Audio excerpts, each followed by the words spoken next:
Don't worry about your destination. Focus on your journey. All right, folks, welcome aboard. Tuesday evening college recruiting, baseball, blue book in the house. We are here to talk about baseball, anything and everything baseball. I want to thank all the parents. First, I digress quickly. Eric Wubina.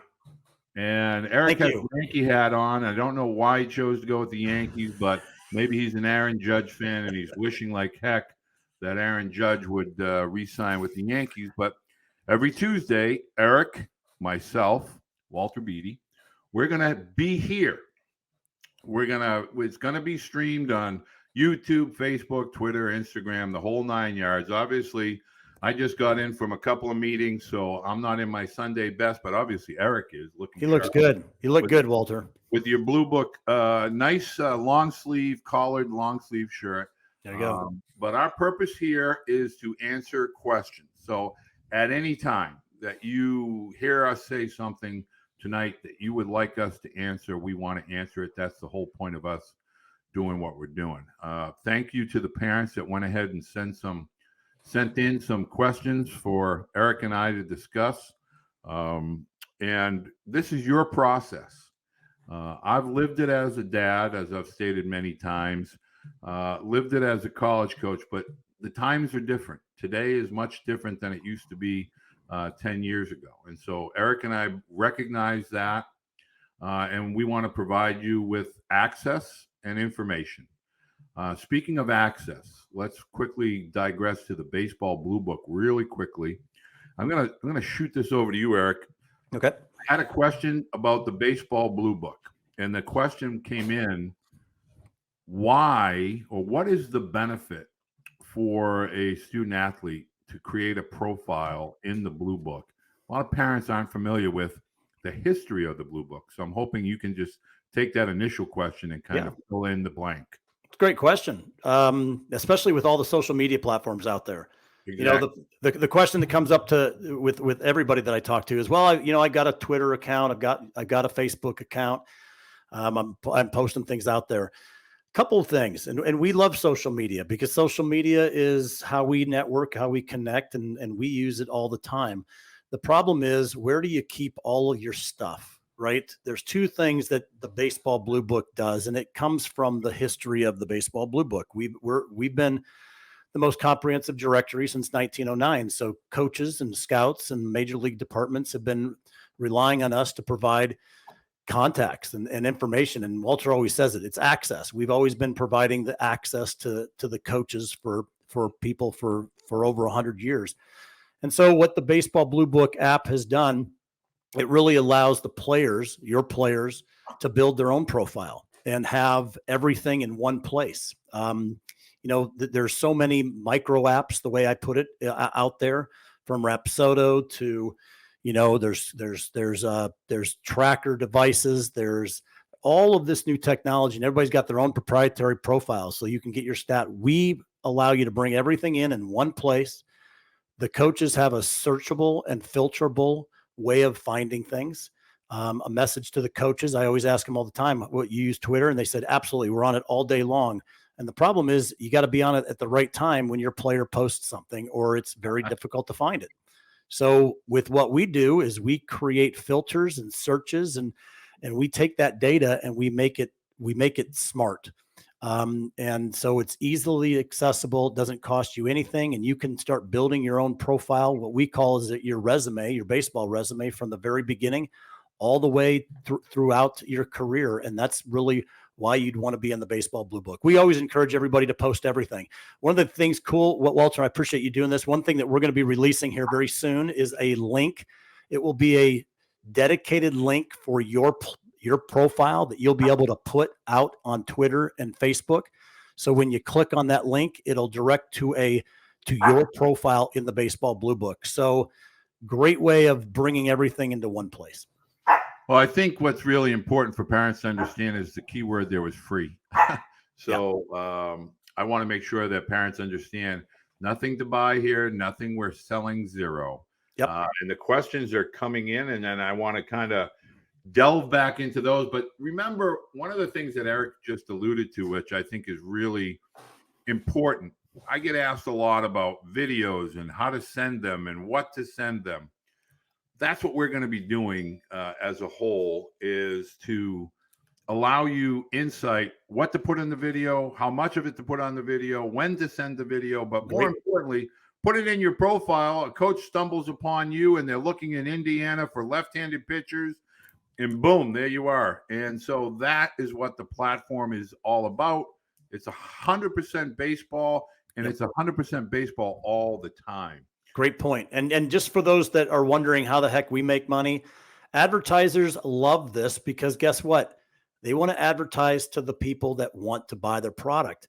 If you've got a batting glove to sell, it costs a lot of money to put it out on Twitter and use hashtags of baseball, because guess what? My mom likes baseball too, but she doesn't want to be advertised a batting glove, right? And a batting glove. And the vendor doesn't want to be advertising to her either. So they know that if you're in the baseball blue book, you're a baseball guy, you're a baseball person. You are looking for the best products, the best services, the best trainers, the best advisors, the best schools, and the best events. Anything and everything baseball is in the baseball blue book. So we appreciate you checking us out. You can go to baseballbluebook.com. You can just simply put in your cell phone number. We'll send you a text that will send you a link directly to download it, or you can just visit us at the Apple store, or Android, the Google Play store. So we're on both devices. Okay, well, now we're going to hit the Q&A, the question and answer period. So Mr. Brian Allard has sent us a question. Best way to identify schools that over-recruit or have large rosters versus schools that have a normal roster size. Okay, so when all these questions come in, Eric, you can see them also right on the right-hand side of your screen. I was looking at private chat, so thank you. Now I'm looking at it. I got them. Okay, so I have to wear reading glasses, so I apologize in advance. If you see me looking to my right, looking down, you might hear my little pup in the background. I have to read. I have to put my reading glasses on to do this. So, and I also want to preface when we begin to answer these. These are our opinions. These are our thoughts. From my perspective, I offer insight because I deal and interact with college coaches across the country every single day. And so I kind of have my finger on the direction of where things are going. So, Brian, let's get to your question first. Best way to identify schools that might over-recruit or have large rosters. I want to point you in the direction of College Baseball Insights. Art over at that's a tremendous app that gives you information as to roster sizes, recruiting classes, recruiting class retention rates. That's the best place to go. That probably has the most up-to-date resources for parents, because really, how does a parent go from one school to the next? And how do they look at Division III schools and NAIA schools and kind of get an idea of where their college recruits come from, what states, how long do those students stay in school? Do they graduate? Those are the types of things that can tell you about the college baseball programs across the country. Educate yourself as parents. Also understand, this was a rule that I don't think a lot of parents know. As a matter of fact, I'd be willing to bet that a lot of recruiting services have no idea about this. Do you realize that in the fall, a college baseball program can have up to as many as 60 to 80 student athletes on a fall baseball roster? And when I tell this to parents, they're shocked. And what I want you to understand is the fall is pure tryout, be ready to compete, because those guys that show up in the fall prepared to compete for opportunities will be best served, because when you have walk-ons, transfers, upperclassmen returning, incoming fresh high school freshman recruits, I have a lot of people that all want the same thing that you do. So gather the information from the Baseball Insight website or the Baseball Insight app. You can go on and look at fall rosters, although most of them have changed. And you can go in and look at spring rosters. And you could kind of compare the spring roster in 22-23 to the spring roster in 21-22, and you can look at the freshmen and sophomores from 21-22, are they still on the team in 22-23? That's a good indication of the turnovers that are occurring. And Brian, thank you for that. So I don't know if you can read Cindy's question there, Eric. Yeah, I can. I think it goes to your point with regard to. Yeah, I think, Cindy, I think, you know what, that's a great question. How often? Well, as often as you can in Twitter, because as you know, when you're on Twitter, depending on how many people you follow, it can be 100, 200 tweets are hitting your feed every single minute. And coaches are seeing the same thing. They're following people from all over the country. I post as much as you can. I think this call carries right over to Coleman's question as well. And what does the Blue Book differ from NCSA, sports recruits and field level? Well, simply, NCSA they all provide some free services, but it's all a database. You guys are providing them a database for them to call you to offer services that cost between $500 and $3,000 to help get recruited. What we're trying to do here is self-serve. You guys, we're going to give you all the information that you need and all the access that you need, and really try to help you guys do this, because it's word of mouth. Their networks are tight. They maybe have some good guys that can help you do it, but it comes down to playing an opportunity. The other thing is the sports recruits in the field level specifically. There are a whole lot of other sports. Again, you get kind of lost in the shuffle of everything else. We're baseball all the time. A couple of those have been around a while. We've been around for 120 years, but the app itself has been, we're really building onto it. So we're going to have a lot of the features that they have. So, stay with us. We're going to be providing a lot of the things, but again, it depends on what you want. If you want to pay for a recruiter, some of those services are okay. We don't do that. That's not what we do. We try to help you guys and give you the information that you need. And then we also have Walter and some other guys like Walter that are helping do evaluations and help kids through the process. That's what we're doing. That's the whole thing with our podcast and our live streams, and everything we do is try to help you guys do this on your own, and provide you the information that you need. I'm going to expand on that a little bit and just let you know that when you submit a video for Baseball Blue Book, we're going to have these types of interactions all year, and we're going to have a couple of these events where you submit your video while we're talking. I kind of break it down, give you some thoughts or some tips as far as how to polish up that video.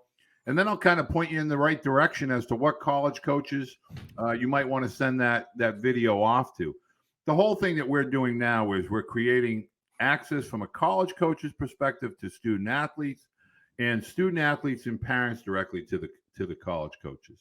It's no different than what I think is the biggest difference is that when we're only a baseball app, all that people are going to be doing on that is talking, sharing, looking for baseball related topics and videos and so forth.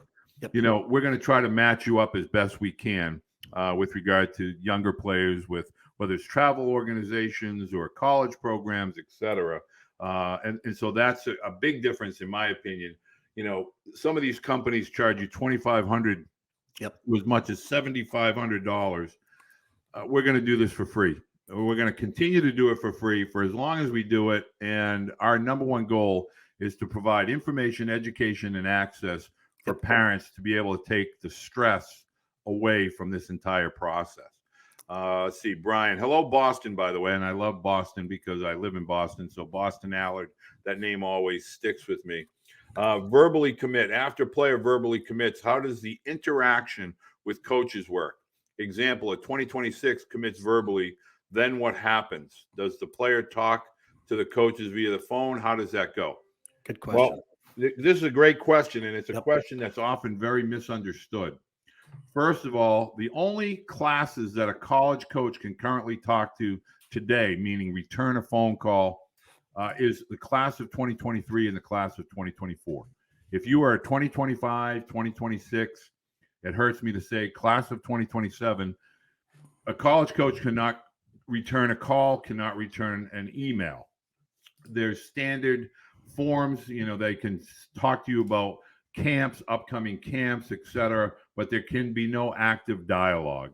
And so if you're a 2026 and for some reason you've made a commitment to college, first of all, understand two things. It's verbal only. There is no binding agreement either between the school to you or the you to the school.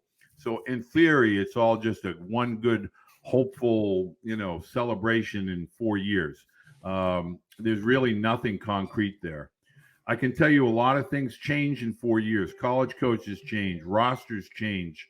There's going to be a lot of change within college baseball. You can bet me that.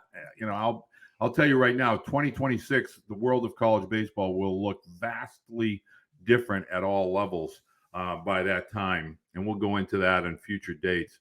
But there cannot be any active dialogue between a 2026 and a college coach. There can be no phone calls exchanged back and forth. Social media, they're allowed to join us on our Tuesdays and Thursday calls and respond directly to questions that are submitted on social media. They can follow you. They can watch go into your profile. They have some contact that's available through the guidelines of social media. But it's a misunderstood point. There is not a lot of freedom of dialogue between student athletes and coaches unless they are a current senior or junior, which is past the September 1st time period as a junior in high school. September 1st of your junior year, entering into your junior year, you can begin to get calls. Your senior year is when official visits can be taken and things of that nature, and there's open dialogue consistently. Hey, Walter, is that different at the different levels, or is that an NCAA rule? Is it different for JUCOs and NAIA schools? NAIA, you can actually go on their campus and try out. You can actually go to an NAIA school and try out. The coach can take you out to the field and work you out. Yep. The NAIA is a totally different animal than the NCAA. As far as communication is concerned, slightly similar to the NCAA. College coaches in the NAIA are probably still more focused in on the 23s and 24s. They're going to communicate via email. The NAIA has become, when we talk about schools like Lewis and Clark, Lee University, Georgia Gwinnett, these national mega powerhouse NAIA schools, one, they're every bit as strong as an NCAA Division I school. The issue, as is the case in most divisions, is depth of position players, depth of, more importantly, pitchers. But NAIA has become a very, very viable 4-year program, not only for MLB draft purposes, but for quality and caliber of play. Absolutely. They also have great financial aid packages. If you're a good academic, you can get yourself a heck of a lot more money at an NAIA school. A lot of JUCO students now are transferring into NAIA schools. Hey, and just another plug. Go get your profile, go to the directory, do a sort based on your state and the level of play, and you'll be able to see all the schools right there in your state or surrounding states. You'll be surprised on how many schools there are that have baseball programs at all of these levels. I think people are very surprised when they start digging in and looking at what's out there. And that's all the more reason to create a profile put some videos in there. Let me take a look, say hello, wave, all that good stuff, and let us know that you're on the app, and we'll absolutely help you. Yep. Cindy Moberley again. Could we use the evaluation? How do we use to evaluate our son? He's in the Charlotte area as to what level they think their potential could be. So I'm going to paraphrase. How do college coaches look at a video, or how do we at the Blue Book look at the video, evaluate, and kind of point you in the right direction as far as college level or the future destination or level that you can play? And so this is always a question that is near and dear to my heart, because numbers aren't discussed enough. And numbers are incredibly important when we're talking about recruiting at the college baseball level. So I want parents to understand NCAA Division I, currently 12,000. And that 12,000 represents a 40-man roster currently for over slightly, I think it's 303 NCAA Division I schools. So that's where we get that 12,000 number. When they go back to 35-man rosters, which is, I believe, is coming in 2023, that means you go back down to about 10,500. So that represents about 2% of the high school players across the country that will ultimately play NCAA Division I baseball. 2%. Collectively, as a whole, college baseball, junior college level, NAIA level, NCAA level, slightly over 45,000. And there's some other divisions, smaller level colleges. So approximately 60,000 student athletes will become part of a college roster. That represents 10% of the total cumulative total of student athletes playing high school baseball. So there's not enough chairs for those that desire to go and play college when the music stops. Not enough people tell you that. Not enough people share that information with parents. You have to begin to understand the difficulty and how hard and how challenging a roster spot at the college level actually is. And so your level should not be driven by, I have to be at the game's highest level. You have to think about college as a 40-year decision and not a 4-year decision. This isn't about baseball. This is more about your future and your future family's future as a future spouse and a future parent.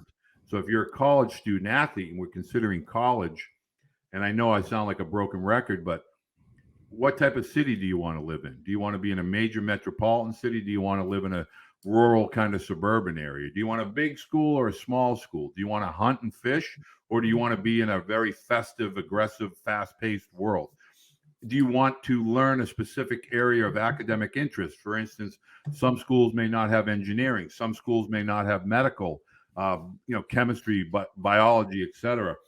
And so when you're looking at schools, you don't want to just look at the baseball. Obviously, you want to look at the academic and the other areas. As far as what level you can possibly play, I'm going to put this out there for parents because I'm giving it away free. On Twitter, I'm giving a free copy for the next 48 hours of the recruiting process. And within the recruiting process, I have all of the metrics that kind of walk you through what qualifications or caliber an athlete is in NCAA Division III, Division II, Division I. What do NAIA schools look at the Division I and Division II level? And so that can you can kind of look down and say, okay, this is where I'm at. So these are the types of schools that I should begin to focus in on and try to look up and kind of be aware of. But how are you going to know how to contact these schools? Blue Book, Blue Book, Blue Book. That's the directory that you go to. So, Cindy, I hope that helps, and I hope it points you. I know I have heard you talk about getting someone to evaluate. Okay, here's how you're going to get your evaluation. Another great question. Okay, who's going to give me an honest evaluation of where your son potentially fits? Current high school coach is going to give you an honest evaluation. Former college player, former college coach, former professional player, former professional coach or scout. Try to find, you can, in today's world, you can go onto the Blue Book and find somebody in your area that's a former scout or coach. You can go on Facebook. You can ask on Facebook, hey, I'm looking in the general Charlotte area. Is there anybody that used to be a college baseball player or college coach that could evaluate my son or evaluate my son's video? Just ask. Obviously, I'm happy to help. That's what I've been doing a lot of my mornings is getting video and breaking it down. But here's the number one thing I want to let parents understand. Sometimes you don't like what I say. And I'm very cautious and very guarded with how I respond because when I see a video, I know that boy is giving everything he has. And for me to try to tell a parent, you might not have the ability to play at that level. Right now, you fit at Division III level or a junior college level or that type of level. Not an insult. It's not bad. It's just truth. and you need the truth. You need to understand where you're at so that you can get better. And recognize this.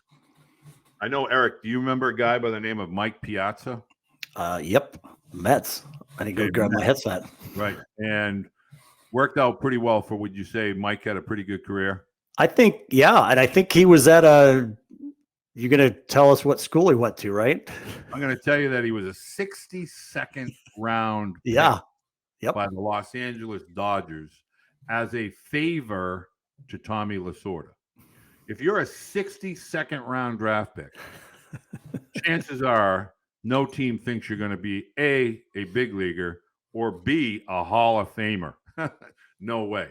But yet here he was, didn't have a lot of college scholarship opportunities, was a 62nd round draft pick, ended up being a Hall of Famer. My point to telling you this is not that your son is going to be Mike Piazza. My point is, it's not where you start, it's where you finish. So if you don't get the truth, you won't know where to start. And that's what we have to do collectively as a whole, both as Blue Book and as evaluators and people helpful within the industry for high school and youth student athletes. We have to give you the truth, and we have to provide you with a game plan, and that's our hope there. And Cindy is, let's see, I want the truth. We are not wasting our time. All you have to do is, here's what you're going to do, Cindy. You're going to go put a profile on Blue Book. Make sure you give me the profile name, whether it's your son's name or I guess they call it handle, whatever that is. I'll go in there. I'll make sure I see the video, and I'll give you some thoughts. And it's just, and I can, Eric, can I send them a direct message or a private message? Okay. Yeah.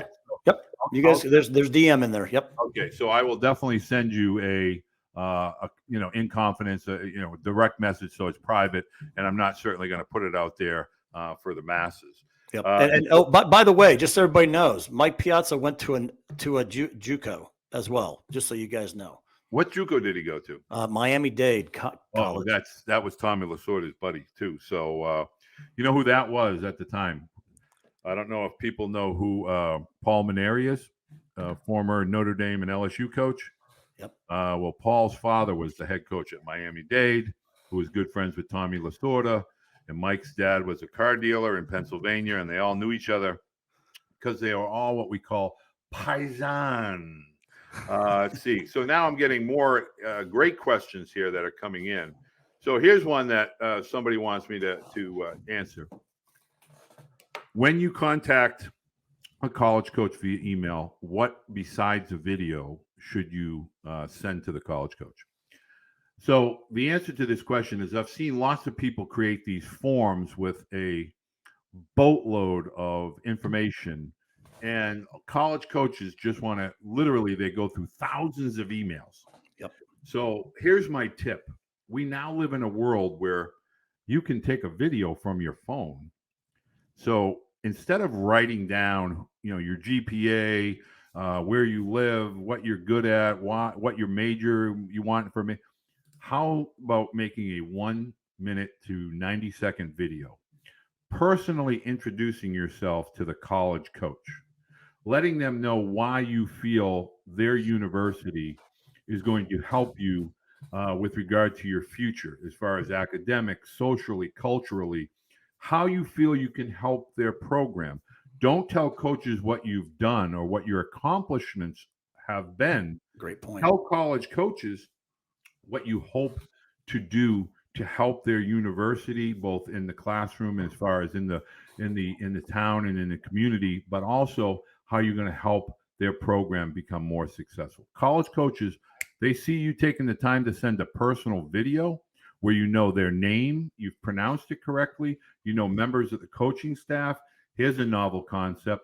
Know the conference that the team plays in. Have an understanding of who they play on their schedule. I had one guy send an email to a coach. He took my advice. He sent the video. The coach's first name was Bruce, called him Robert. They were in a conference that began with a C. He used a conference that began with a D.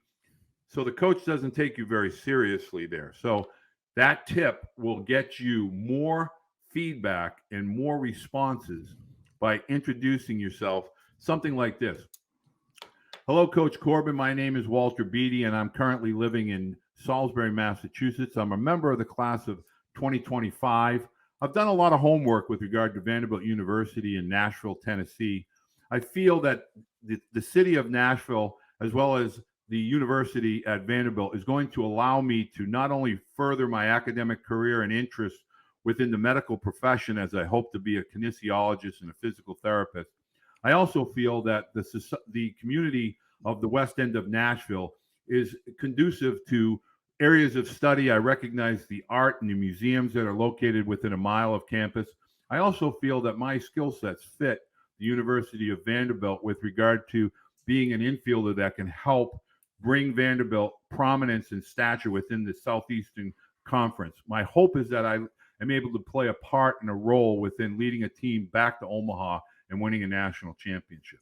If you do something like that, and that literally took me 30 seconds, 45 seconds, Coach Corbin's getting back to you, I can promise you. So don't put an email in a lot of words. Give them something that they can watch, listen, and hear, and they're going to respond. Wow, we're getting a lot of questions here. You know, to add to that, Walter, I think, I do the Baseball Blue Book podcast. You guys can find it on Apple and Spotify, but it's just a podcast I do. I interview a lot of coaches from all levels. And I do it a little bit different than Walter. I just talk about kind of their baseball journey of how they got into coaching and what's important to them, and then a little bit about their program. And one of the things that I'm very, it's not a surprise, but it's something that I think you guys need to understand. They really are concerned about what your academic goals are. Have you looked at what you want to do? Have you looked into their program? The last thing you want your son to do is want to go to a school that doesn't have the major that they want to go into, right? That shows that they haven't done their research, right? I want to be in the medical profession, but there's no medical profession degrees at that school. It could be one I just interviewed. It was pretty funny. It was a coach, and he said he wanted to be in law enforcement. And the school that he went to when he was being recruited, they didn't have anything in that, and he had no idea. So he kind of laughed. But it's important because it's a student athlete. Student is first, and it is with these coaches. The coaches want to win between the lines, but they also are there to prepare your son for the future. And they know the odds of making it to the majors. They know it's I think Walter talked about it last week. It was less than 2% of the NCAA Division I. So you've got to be prepared and understand what your son wants to do beyond baseball. That's important. Well, I when I talk to parents about Major League Baseball, if it's a minor miracle to play Major League Baseball. And so think about this for a second. Every year there's a Major League draft, and I listen to it faithfully. Now we get to watch it on television. If the SEC and the ACC and the Pac-12 and the Big 12 and the Big 10 were so great in the eyes of professional baseball, then it would make sense that every player that was drafted would be from those programs. But in fact, a lot of student athletes are drafted from Division II. They're drafted from junior college. They're drafted from NAIA schools. They're drafted from Division III schools. So my point is that if you look at the professional baseball landscape, there are players from all over the world, from all walks of life. But here in the United States and Canada, they're from schools that you may have never heard of. Yep. And nobody was recruiting that young man, but he showed up on campus and he became not only a better person, but a better baseball player. And he was given an opportunity to play at the professional level. So don't worry about your destination. Focus on your journey. This is your journey. And I have a question here, Eric, that I really want to answer because it's really important. It has to do with the transfer portal. I mean, I'm sure when you're talking to coaches, that's always at the top of their list as well. Would you agree? Yeah, it's changed the dynamics a bit. You might want we got a bot in here. Yeah, dating. I did it. So here's the question: the transfer portal, and I want to bring this to parents' attention. And I'm hoping that whenever you find your way to this video, you hear what I'm about to say. The transfer portal has changed because travel baseball made it change. And you might be scratching your head saying, what does travel baseball have to do with the NCAA? Well, I'm going to tell you. over the last 10 to 15 years, the explosion of travel baseball has created this customer service mentality. More importantly, ROI, return on investment. Parents are expecting an ROI because they're spending money to play for their child to play baseball. Therefore, they are asking, or in some cases demanding, two things: customer service and return on investment. I don't like what I'm getting here. I'm going to take my bat and ball and I'm going to go over there and I'm going to play on that team. I'm going to play on that program. Or you get a call in the middle of the season. Hey, listen, we're elite prime prospect USA and you got to come play for us. And your program stinks and we're all Americans left and right. And so you get into this thought process that I can just go over there and play. And they're going to help me get bigger and better. And they're going to help me get more exposure. Now you go to campus and you show up in a college and you thought, well, you were the big man on campus. You know, I'm going to play right away. And suddenly you look around, there's 65 guys competing and you're one of the 65. So what do? Where's the customer service? Where's my return on investment? I got a scholarship. Sorry, that's not how college baseball works because A, those coaches are paid to win. B, you're now part of a program. You're part of a team. And so NCAA finally relented and said, if we have all these unhappy people, let's give them an opportunity to leave in the fall, to leave in the spring, or leave right before or after the major league draft. So you basically have 2 or 3 opportunities.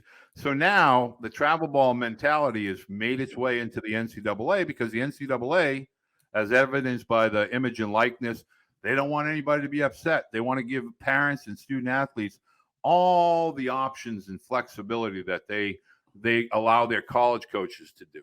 And so what happens is parents, student athletes, I don't like what I'm getting from this college. I'm going to transfer. Have you looked into the transfer portal? I'm doing a new book and I just did some research. Do you realize that a lot of these student athletes that transfer out of Division I, they don't end up back in Division I. In some cases, they don't even end up on a college roster. My point is the transfer portal is nothing more than an extension of the mentality of the families and student athletes that play travel baseball. Do not get consumed when things aren't going your way and adversity hits. Don't run. Find out where your weakness is. Find out why you're not having success. Find a way to become better, not bitter. Become better and not bitter. That's the answer to the transfer portal. Great And point. by the way, Eric, do you know how many student athletes have entered the transfer portal over the last 10 days? I don't know 10 days. I knew what it was before that, but how many? Well, how many was it before that? I think it was it over? I don't know. I don't want 2,000. It was over 2,000. Yeah. And now it's approaching about 3,000 student athletes. Okay. And parents are trying to say, well, I'm at Division III. That's not going to affect me. Yes, it is. Let me tell you how. Yep. If you go to a junior college or an NCAA Division III college, and you're in an area and you think you're safe, if Division I student athlete, and I know one that got transferred out of University of Texas, well, he ended up at Washington and Lee, at Division III school down in Virginia. Okay, so how would you like to be the kid at Washington and Lee? You're at this NCAA Division III school. You think, well, okay, I made the team, and then here comes a guy from University of Texas. Here comes a guy from James Madison. Here comes a guy from Richmond. The portal is no different than what you're experiencing within travel baseball, only now there's more of a format and more of a methodology. Instead of you controlling it, the NCAA controls it. And that's a story for a whole different day. But trust me on this, you don't want to be a part of the transfer portal. Let's see. Coleman Wiley. Here, the best way to get in front of our college coaches is to get to their school's prospect camps. But these cost $100 to $300, making it financially challenging. Let's see. What are the expectations for coaches, and do they expect you to do these camps? Okay. This is a question that comes in often. Showcases versus camps. Okay, a college coach cannot have any conversation with an underclassman. And college coaches do these camps. Yes, they are, in fact, trying to raise money for their volunteer assistants, as well as their baseball programs and their travel expenses and their food expenses. So, yes, camps are generating money. But over and above a showcase is kind of like you put through a workout. A camp, you're getting instruction, you're learning skill sets, you're learning drill work, you're learning how college coaches interact with student athletes. Big difference. If you have a college locally that doesn't require either an overnight stay or a flight, those college camps are well worth the money. I will always tell families your investment in a camp is well worth it because the return on that investment is this. I had a young man that I sent to the University of Richmond from Massachusetts about 4 weeks ago. He wanted to play baseball at Richmond. He went to their camp and he did exceptionally well. No room at the inn at Richmond, but guess who was there? Bates. Bates is part of the NESCAT. They're arguably one of the top 20 schools or universities in the country. And he was able to not only get into Bates, but get some money, financial assistance, and playing time opportunities to play at Bates. So my point is, at camp, you might go to let's say, a UVA camp, and a college coach at Washington and Lee or something in the area that's a high-level academic school, and they're looking for quality athletes. Well, they know if somebody's going to attend a UVA camp, they must have some academic prowess and they must have some athletic ability. So they're going to go there and work the camp. They see a student. They see Tyler Beede. Hey, he's not quite UVA material, but he might be great for Washington and Lee. I'm just using the names of these schools, but hypothetically, by the way. So my point is you have a much better return on your investment with regard to a college camp than you do at a showcase, because a showcase, you're going to be in with approximately 50 to as many as 300 student athletes. A college coach is going to struggle to find someone that doesn't jump out at them. Whereas at a camp, you have an opportunity to get a longer look, more high quality instruction, listen to how the coach communicates, get a feel for the campus, get a feel for the staff. And I think that's critical when you're trying to select a college. So Eric, when you talk to your college coaches on your podcast, especially the guys that are at the Division III level, the Division II level, when they talk about camps, how often do they do their camps, and what are they looking for when they're doing their camps in a student athlete? No, it's a good question. I think I'll answer it kind of take a step back. A lot of these coaches, and I mentioned it earlier, a lot of these coaches talk about academics. Baseball is different than football, right? There's not a lot of money involved in baseball. Even if you make it to D1, there's only 11 point, how many scholarships, Walter? 11.7. There's only 11.7 scholarships. So not only is there very few people that are making it to these Division I schools, the number of kids that are even making it and getting money is even more remote. And so they constantly push academics. And I love Coleman's question as far as, do coaches look at this and make a determination? No, they don't necessarily do that, but they always encourage you to come, because if you're interested in their school, the overall school, it has the academics, it has the campus life, it has the location, the other things that I'll tell you, it seems like it's like almost like a broken record with these coaches. They're saying the same thing. They say focus on what your student wants long term. What are they interested in? And go through all of those things. And then you can weed through a lot of them to find the ones that you want, and then go and pick a couple of the camps, because the camps are good. Because here's the one thing that they say: you're going to see how the coach runs their practice. You're going to see their philosophy. You're going to see how they run their program. And it may not fit with what your son wants. And so it's a great way to evaluate the coach. There's evaluation both ways. And I think coaches appreciate that. You've got to evaluate these coaches and how they run their programs and how they do it, what they want. That's why I actually encourage people to listen to it. They're 30 to 40 minutes, man. And it's all it is just the coach talking about what they expect, what they're like. And I think that's really the most important thing. So I wouldn't say go find as many prospect camps that you can go to and pay as much as you can. Weed it through, do your research, find out really what you want, and ask your sons some tough questions. What do they really want? And most of them won't know. So you can help guide them. Do they like outdoors? Do they like to be in the city? Do they like having big and lots of, some of these schools are so remote that there's nothing around. Others, it's a 45-minute drive to a big city. So there's a lot of things to consider before you start dropping that $100 to $300 to prospect camps to get noticed. That's probably not the reason to do it. And I agree wholeheartedly with Eric and all the coaches' feedback. I think this is great information that you'll always be able to come back to on the videos and so forth and find over on the Blue Book. I have a couple of people that are asking me about reclassification, one via Twitter and Cindy here on our stream. I want to talk about reclassification, but I want to do it properly. First of all, I want to let parents know to just reclassify for athletic purposes. I'm not a fan of that at all because I don't think you're delaying the inevitable. If you feel that your son is young for his grade, if you feel that the physical maturation is going to come and it's going to develop and you might need an extra year for that to happen. The other part of this is called postgraduate. Reclassifying occurs generally between the 8th grade year and the sophomore year in high school. Some high schools at the public school level will not allow you to reclassify. You have 4 years for high school athletics. And also a lot of states, some states have age requirements. You can't turn 19 by a certain date. You certainly can't turn 20 by a certain date.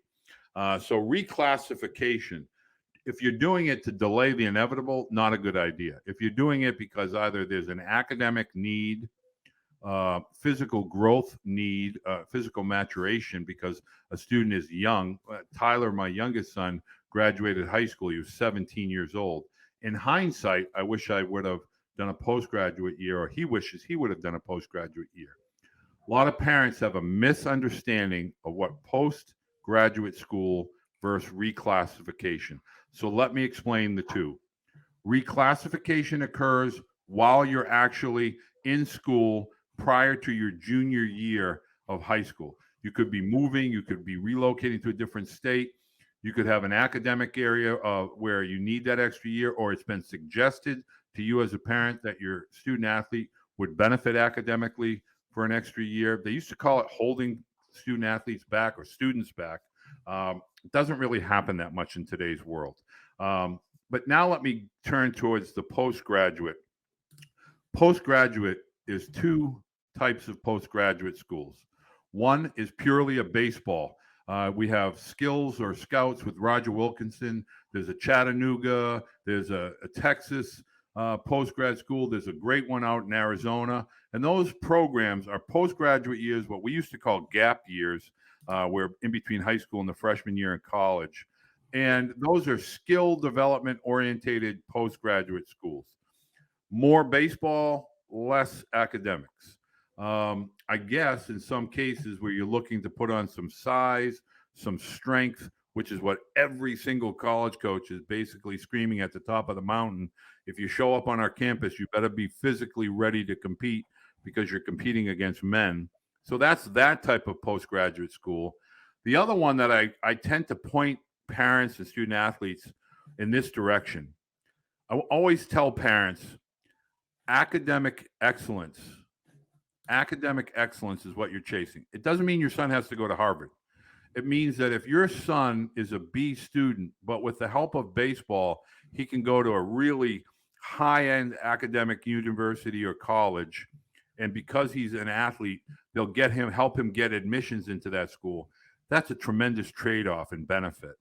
And so postgraduate schools that are both athletically and academically going to challenge your son and benefit your student athlete with regard to admissions process at some of these higher level academic universities and colleges, tremendously beneficial. I always throw these names out there. I live in the Boston area. You can look at whatever part of your country is. Phillips Andover, Phillips Exeter, the Winchendon School, the Salisbury School. You could have Avon Old Farm, the Salisbury School. They're very prevalent in the Northeast and the Mid-Atlantic East Coast area. I think Billy Wagner, the should-be Hall of Famer left-handed pitcher, coaches at a postgraduate school down in Virginia. But if you can combine getting academic excellence and athletic excellence in a post-grad year, I'm a huge proponent of that, because in the world of college baseball today, it is now a 20 to 23-year-old age group. And when an 18-year-old steps into a locker room of men, it's extremely intimidating. So from a postgraduate perspective, from a life perspective, away from baseball, postgraduate opportunity is a tremendous, tremendous benefit for the betterment of your child for decades, not just 4 years of college. Let's see. It sounds expensive. Okay, so I'm going to tell you something, and this is what you don't hear. Are they expensive? Yes. As a matter of fact, Phillips Andover is $80,000 a year to attend for 1 year. But these that I'm alluding and referring to, these types of postgraduate schools have tremendous endowments that rival that of Harvard and Yale. I mean, these are schools that have been around for centuries, not years, centuries. And they want students that are going to enhance their academic profile and their athletic profile. Why? And I get asked this a lot. Tyler Beede gave Lawrence Academy over 36 million impressions during his junior year in high school. Now, I want you to think about that for a second.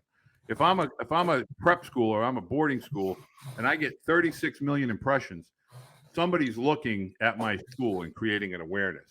And Eric, I think you can speak to what impressions mean and what that's all about. There's value there for these schools with regard to bringing in good quality caliber student athletes.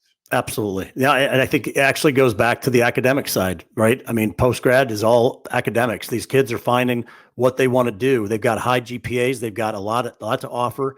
And baseball is just one of those additional things that they can bring to the table. So I think that, you know, I'm just going to throw this out. We just talked about, I was on the phone today interviewing a community college coach in Iowa.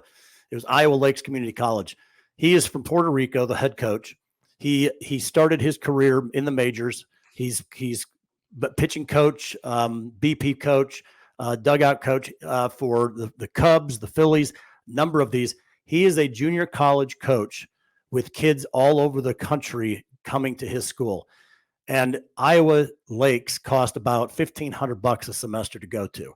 So if you're looking for really good quality coaching, you can go anywhere. Right. You have to look at the academics of what you want, what your son wants to do from an academic perspective, because if it's to play ball, there's a lot of places that have a lot of great coaches that have a lot of experience and networking and all the things that you could go with. And then they could find you another, 4-year program as well. So again, I keep saying that, but academics is really, really, really important. Well, I want to tell parents, my background, I've been doing this for 35 years. And one of the things that I often will tell parents is this: to go to any 4-year university or college is a substantial investment, and we all know about the discussion surrounding the topic of student debt. Let me just share with you and kind of expand Eric's point. When you go to a junior college, community college, call it what you will, you're significantly saving, whether it's your son or yourself, large amounts of money, because the first 2 years of college at any school or university are all pretty much the same. You're not really working within your projected major. You're taking the foundation of English, math, science, language, those types of courses that are the same for the most part, but it's the dollar per credit where you're saving money. So Eric just alluded to a school in Iowa. I have boys that are from Louisiana and Boston that have gone to schools in Iowa, in the Midwest, in Oklahoma, that have gone to junior college. and they've ended up at big 4-year schools. Absolutely. So rather than just go try to bang your brains out against the wall at a 4-year school, you go to a JUCO, you get great coaching, you save a lot of money, and you end up at the same place, which is getting between the lines your junior and senior year when it matters, when your maturation, your body and your mind sync up at the age of 20. There's a young man that I know his dad or his mom is watching from New York. And when that little boy, he's not little anymore. I just saw a picture of him today. I used to say to him, the only thing you need to do is eat and lift. Don't do another thing. The world is going to be your oyster when you're a junior and senior in high school. And he was only in the 8th grade. Well, now I look at him and he's towering and he's, Hollywood handsome kid. But he lives in this really cold area of the country and he wants to go to school all the way down in the South. He's not paying a lot of money to go to showcases. He's not chasing the rabbits all over the country. He's taking care of business in the classroom. He's taking care of business in the weight room, at the dinner table, at the breakfast table. Those are the things that matter. That's the rabbit to chase. Don't chase all these camps, showcases when you're an 8th grader or 9th grader. Because a little insight, I think I said this last week, Eric, but in 2023, the NCAA is going to adopt a recruiting timeline. You will not be able to commit 8th grade, 9th grade, sophomore year. You'll have to wait until your junior year, which is what I think it should be. Yep. Follow suit of soccer and lacrosse and softball. So don't chase these rabbits. Don't fall victim to the fear that is spread that creates this massive panic so that you're trying to spend money chasing these rabbits all over the place. No, absolutely. And one last point of that is, and a lot of people don't know this, in junior colleges, community colleges, they can play an extended fall league or fall season. So they're playing 30 games in the fall. You can't do that in NCAA. And so from just the point of the number of games and playing in a showcase versus playing in a junior college, you're playing with men, you're playing with a level that you will not see at any showcase or any travel ball team or anything else. These community colleges, they've got some pretty awesome programs. So again, I'm not getting paid by any junior colleges. It's pretty amazing listening to these guys and the talent that they've got from a coaching perspective. It's just another avenue that you need to really consider. And back to academics all the time. And I want to make sure I tell people we only want to go about 60 minutes. We're not trying to bore you so that you get a brain freeze in any way. I do want to let Steel City Domer know. I think is that a Pittsburgh? Is that a Pirate guy? That's a Pirate guy. So even though I got my Pirate hat on, but my heart, I love Pittsburgh. There's no set grade, but I wouldn't do anything where you're spending time, money, resources, etc., with regard to the showcase circuit, i.e. tournaments, until you're a sophomore in high school, going into your junior year, because college baseball coaches know the upcoming rule change, and they're not going to be chasing these 8th graders. They'll be aware of them, but they're not going to be actively recruiting. And so I want to thank everybody because I got a whole bunch of Twitter messages. We got a whole bunch of great questions here. We're building on last week, Eric. I think it's safe to say we're kind of building an audience here. And I want to let people know a couple things. We do this. Eric and I do this hopefully every Tuesday, 9 p.m. Eastern time. It's free. We just want to answer your questions. There's no ulterior motive. That's number one. Number two is you can reach Eric over at the Blue Book directly. Eric, why don't you give out your podcast information and all that good stuff? So it's we are BSBL Ball Blue Book. I'm sorry, on Twitter. Twitter has one less character than every place else, so I can't put Baseball Blue Book. So it's BSLB Blue Book. At Twitter, we're on LinkedIn, we're on Facebook, we're on Instagram. But I encourage everybody, even if you're a parent, even if you're a kid, 8, 9, 10, 12, all the way up, build a profile. You can DM me at Eric Wobanaw. I am the president of Baseball Blue Book. You can DM me. You can ask me any questions, again, about the app or about any of this. And then I'm at Eric at baseballbluebook.com if you just want to email me. And then the podcast, We have one on YouTube, but Walter's kind of doing that on the YouTube side. Mine's all on the Apple Podcast and Spotify. It's just called the Baseball Blue Book Podcast. We do between 3 and 4 coaches every single week. And it's like I said, I did community colleges this week. Last week I had the Penn State's coach on. I've had all levels, and there's no difference in their commitment to the players. There's no different in the commitment to winning and academic excellence. I would encourage it just to get an idea. If there's a school that you see on there that you might have been you're thinking about, listen to the coach. He does a great job of just talking his program and what he's all about. So thank you, guys. And that's Eric. And I just want to let parents know every Tuesday we're here. Every Thursday I'm here. Eric's on the sidelines probably listening or watching. But every Thursday evening at 9 p.m. Eastern time, this week's guest is Eric Bakich, head coach of Clemson University. Great guy. The week after that, we're going to hopefully have Craig Noto on from Wagner University. Have some special guests coming up from Nashville during the ABCA events. And so Thursdays is all about college coaches answering your questions. And we talk about the landscape, the upcoming changes, what they look for. We try to make sure that we get you as much information, as much access to these coaches as possible. That's my responsibility with regard to the Blue Book. You can follow me at both Twitter and TikTok, Baseball Lifer 11. Over at YouTube, it's just Baseball Lifer. Would really love to add to my subscribers. I'm really working hard. Eric's really working hard. We're really working hard to just load that up with video library content that parents can go to and hear directly from the coaches or directly from the athletes, major league athletes, college athletes, high school athletes. And so that you can kind of use that information to make your sons or your student athletes process go a little bit smoother. So again, until next week, same time, I want to say thank you to Eric. Thank you to everybody that took the time. This has been great. Be sure and join us on Thursday evenings.